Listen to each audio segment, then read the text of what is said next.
La classification des subordonnés. Dans ce diaporama, nous allons analyser la classification des subordonnés.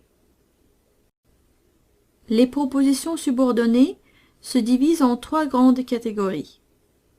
La subordonnée relative, la subordonnée complétive, la subordonnée circonstancielle. Considérons maintenant chaque catégorie à part. La subordonnée relative.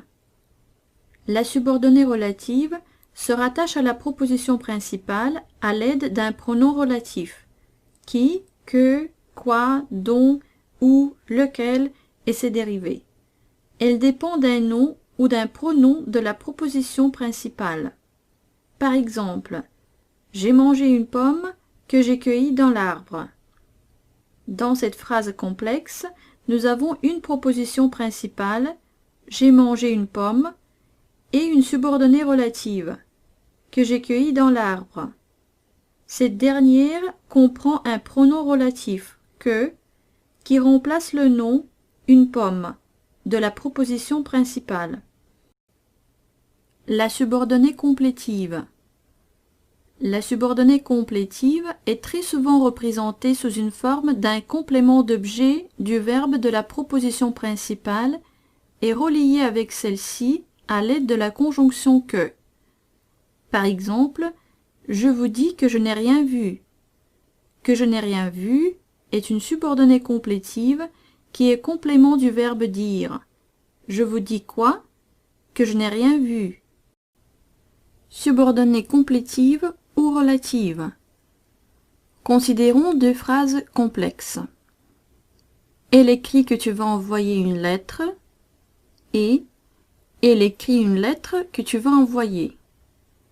Nous venons de constater qu'une proposition subordonnée complétive représente un complément du verbe de la proposition principale. Pour ce qui est de la subordonnée relative, elle sert d'un complément d'un nom ou d'un pronom qui la précède.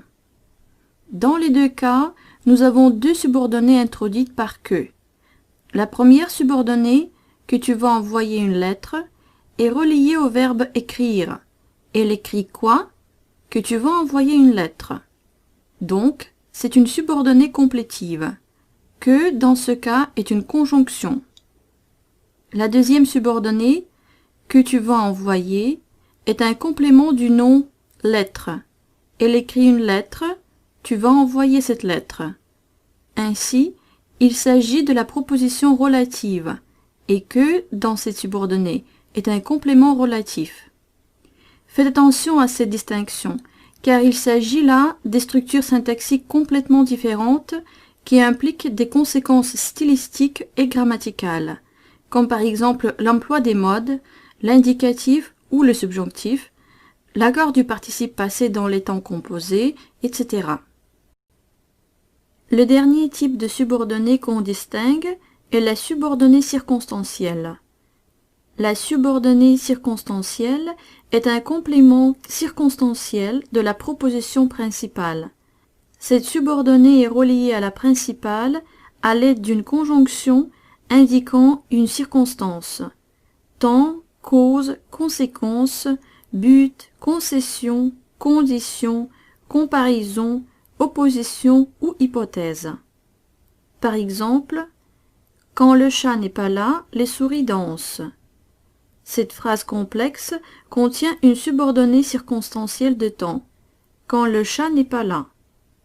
Cette subordonnée apporte des informations supplémentaires sur la proposition principale.